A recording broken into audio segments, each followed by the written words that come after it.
Personal development gurus will sell you transformation from within, like you can fight fire with fire. If it were that easy, why are so many people a hot mess? Hello and welcome to the Fen Den. I'm your host, Sean Allen Fen, and my goal is to win your hearts and to change your minds.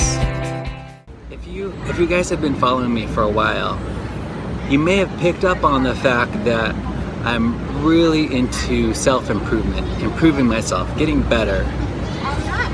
And while I still strongly feel that way, that we should all be trying to get better, you probably agree that we should all be working on ourselves to get better. I'm starting to notice certain things. While I've kind of picked up on them before, they're coming at me a little bit more, and I'm starting to get a different perspective about things. Namely, I have a couple friends who have brought up the Landmark Forum. Okay, you've heard of Landmark, right? Well, Landmark is this self-help or this personal development company. They're for-profit, which is totally fine.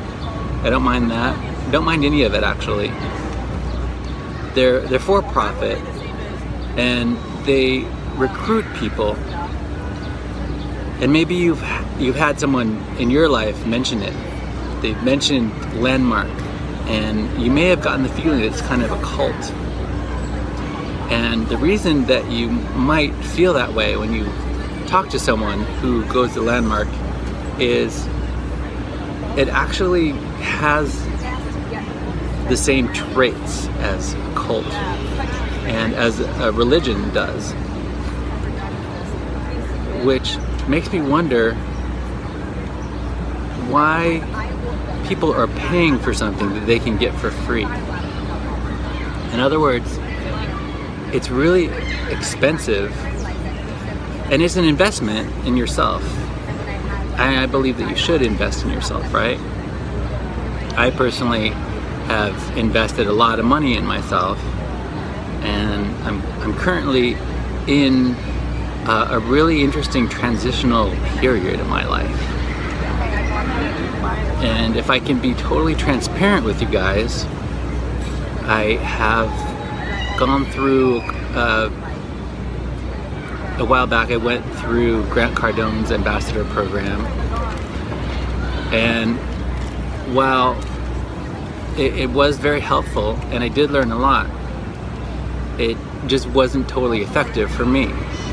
And that's not a criticism, and that's not saying it's good or bad one way or the other. But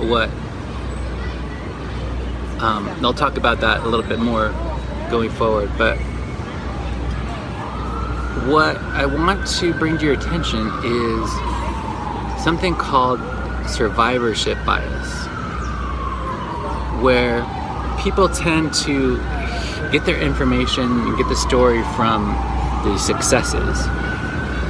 And while it's actually really good to focus on the positive,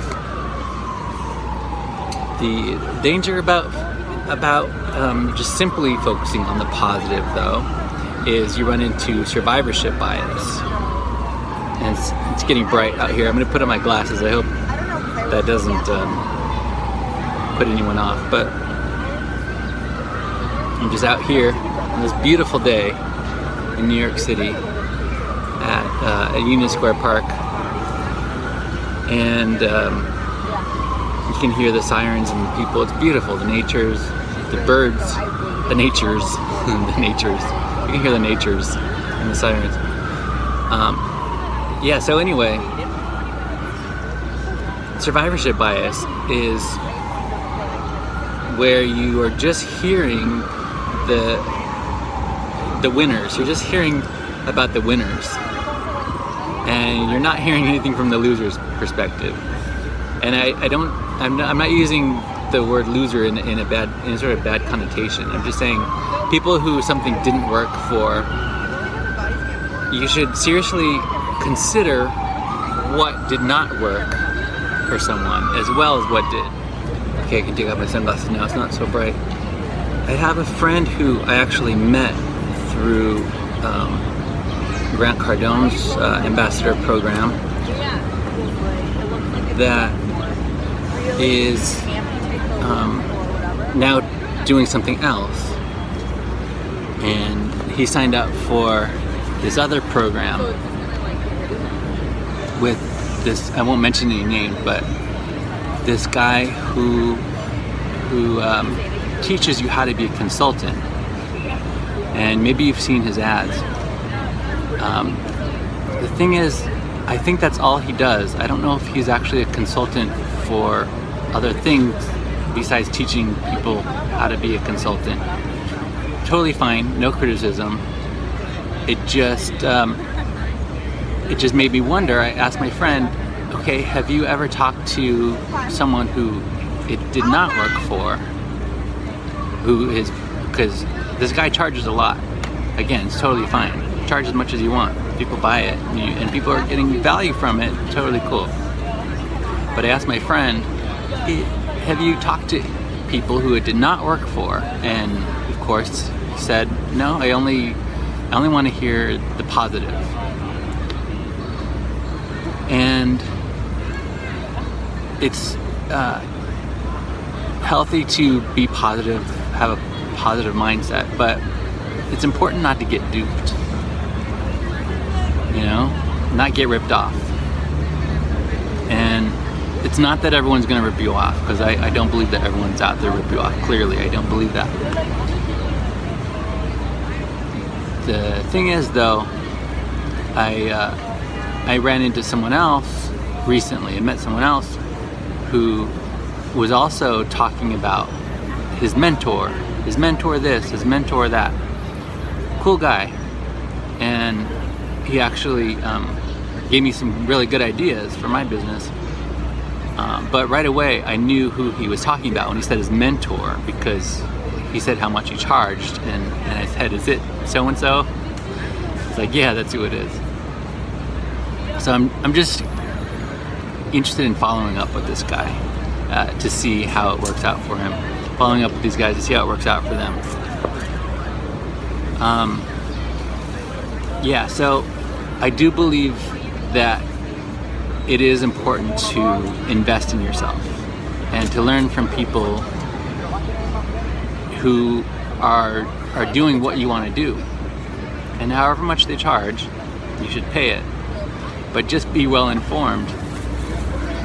My friends who, a couple friends who are into Landmark Forum, great people. I mean, they're close friends, you know, and so I'm interested in what their experience is with Landmark Forum. I actually signed up for Landmark for a minute. I mean, I kind of didn't fully. I actually asked for my money back, and I'm not saying to go and buy something and ask for your money back. So I'm not condoning that, but it's just, you know, that I actually felt pressured to buy from them. And so I had buyer's remorse. So that's the thing, like,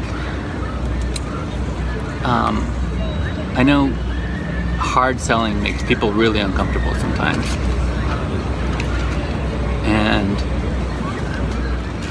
I mean, I believe that you actually should get uncomfortable, because staying comfortable doesn't help you grow at all. But at the same time, you have to kind of be in tune with your other senses. How can I say it? It's kind of something that you have to develop over time, like to kind of notice the signals that might alert you to something that's not right. For example, if someone is overly defensive or like for example, the first thing that someone says, just in another setting, and I'm thinking of an interaction I had with a homeless person who was right away really defensive. I really wanted to help this person, but I didn't know how to help them. But besides that, you can sometimes sense either defensiveness with people, or you can sense neediness with people. And those two things are bad signs. Another thing to pay attention to is the language that they use. While I know a lot of people in the personal development space they say that they don't use NLP. NLP is neuro-linguistic programming. And again, not judging, saying it's good or bad, totally neutral here. Because I believe everything has its place, and everything should be used ethically. But sometimes either they're lying or they don't know they're using the same strategy or the same spirit as NLP, which is speaking in presuppositions. For example, and this is really common language in advertising too. Imagine if you could have this. Imagine if you could have the life that is this or that is that.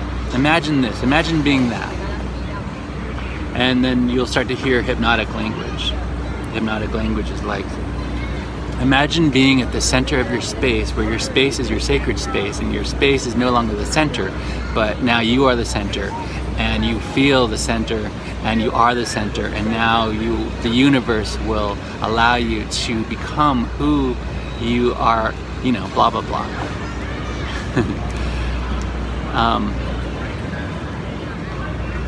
Okay, not everyone uses that, but even if a person says they're not using this kind of stuff, they still might use a double bind, meaning a double bind is no matter what you say, they have you logically, like in position. So, for example, they'll say, when do you want to call me, tonight or tomorrow? And now they put you in a double bind. Like they presuppose that you're going to call, and they presuppose that it's going to be either tonight or tomorrow. Now, I'm just bringing this up just to help you notice when people do this, and just they actually might be trying to help you. So that's the thing, like actually knowing when someone's trying to help you and when they're actually trying to manipulate you, whether they're trying to manipulate you or induce you into doing something positive. Those are two different things, and it depends on how ethical they are and what their intention is, what their motive is. The reason why I wanted to bring this up is because this might either turn a lot of people off, or it might actually like turn you on to something you haven't realized before. But a lot of the promises that the self-help movement and the landmark forums and the sort of cult-like things. The Landmark Forum was started by this guy named Werner Erhard, who changed his name. And before that, he was John Rosenberg. And his brother still runs Landmark today. So he was actually a threat to Scientology. Why? Because he was competition, so they didn't like him. But the crazy thing is when there's money involved in transformation, and when people use these words, transformation, and they charge a lot of money for you to do this, in an effort that, like, these ongoing classes that never end. I think the funny thing is that you don't have to pay for any of it to get results. And here's why I say that is because Jesus, Yeshua, will give you that. Will give you that automatically, without having to pay that kind of money.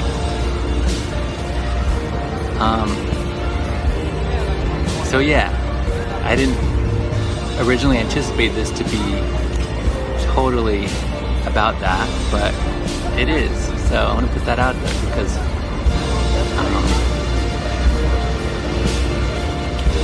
I am 100% on board with Jesus. Yeshua is his Hebrew name. So that might turn a lot of people off. That might make more people curious. Either way, I wanted to put it out there because as I sort of explored these things, like went through Grant Cardone's program, learned a lot. Again, it didn't work for me. It might work for you. Landmark might work for you. I didn't get a good feeling about it when I went and checked it out. But I can tell you that exciting things are on the horizon, and it's really surprising when you don't rely on a problem to solve the problem. In other words, you can't fix yourself, or if you can, it's going to take another source. Yeah, the kingdom of God is within you, but it's not all about you. That's what I'm saying. It's not all about you. And the more we actually put our minds and our attention on doing other things for people and changing, before we can change the world, we have to see the change in ourselves before any of that can be totally effective.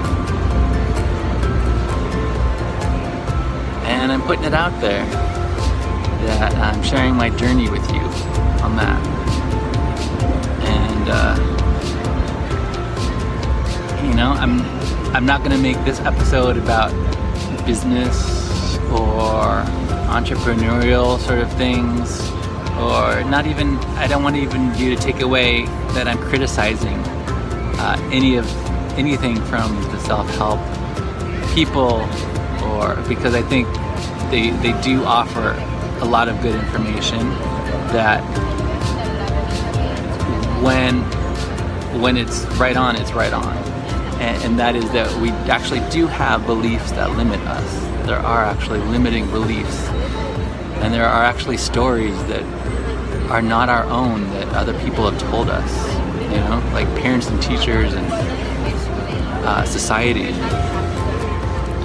But the strange thing is, I don't know if you're ready for this, but the strange thing is that the system of this world is an illusion. Okay, stay with me if you can stay with me. Stay with me here. But the system of this world is an illusion. I don't know if you've heard me talk about something that I heard Elon Musk talk about, and that's kind of what made me aware of it. But Elon Musk, maybe you've heard me mention something called the simulation theory that I heard for the first time. I found out about it from Elon Musk, not that I know him personally, but Elon Musk talks about the simulation theory, and Neil deGrasse Tyson talks about the simulation theory. And simulation theory is basically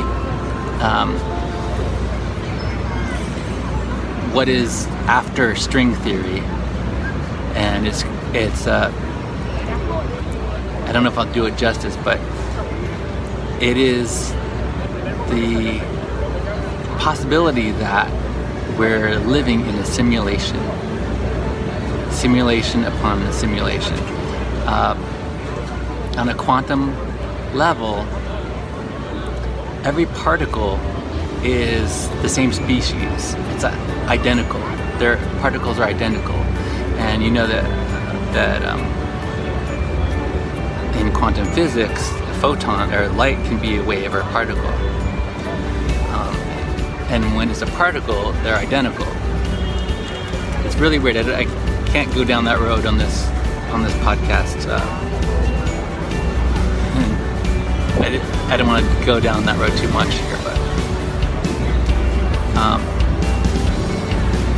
but in conclusion, that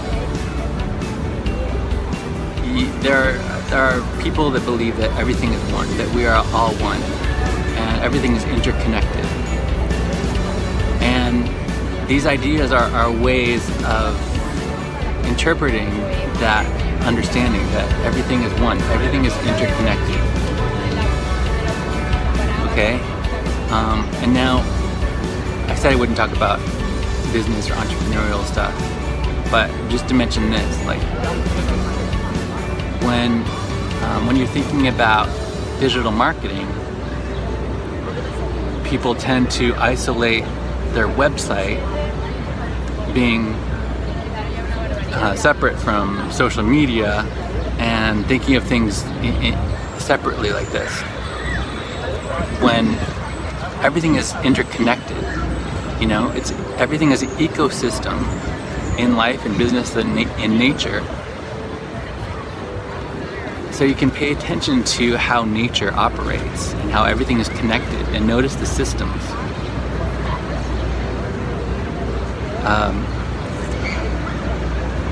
I know this might sound crazy to some people, and I'm totally fine with that. But everything, the world, the system of, like, the monetary system of capitalism and people being slaves to their debt and chasing money.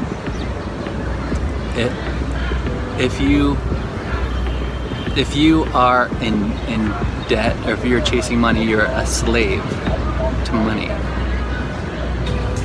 And you might find happiness in slavery, like the old Nine Inch Nails song, Happiness in Slavery. But you're still a slave if you're chasing after money. And I'll conclude with this, that anything that you want, when you're able to look past the illusion of the world system, anything you want is free. But you have to be willing to give up everything. You have to be willing to sell everything you have to buy the property with the treasure. In other words, there are very few people that can let everything go. Just one more thing about business is, if I'm in a transition period where I quit my day job to go after something bigger, which I don't recommend to everyone. Like, you probably should just hang on to your day job, but I made the choice not to, for reasons that I won't get into now. But I say that because you have to be willing to let go in order to have more. You have to be able to sell everything you have, or let go of everything you have, not be attached to anything, so you're not a slave to anything. in order to have your true thing that you're here to do. And everyone's here to do something. It's just not everyone's gonna find it, because it can be scary, because you have to be willing to let go of everything. And sometimes it feels like you're going backwards instead of forwards. And it's okay, you have to trust the process. And not everyone can do it, because it takes a peaceful heart. It takes shalom. It takes peacefulness to be able to do it. And I found that, and that's the only way I can do it. It is through my Messiah, Yeshua, Jesus. That's the only way that I'm finding incredible success. And I know it doesn't look like that now to some people. And I know it's counter to what the world system is, like telling you to hustle and, you know, whatever, like chase money. And that, you know what, if that works for you, knock yourself out. But I'm here to tell you that I gotta wrap this up, my battery's dying. But I'm here to tell you that there is a spiritual realm that is much more a truer, higher reality than this physical environment that we're just seeing. That our physical eyes are allowed to only see just a certain frequency. But there's so much more. I'm gonna conclude with that. Okay, I know this is my podcasts are getting more out there. I realize that, but I feel like I have to do this because there's someone that needs to hear this. And maybe that's you. Maybe it isn't. If that's you, follow, subscribe. If it's not, ignore me. I'm okay with it. All right. Thanks for being awesome.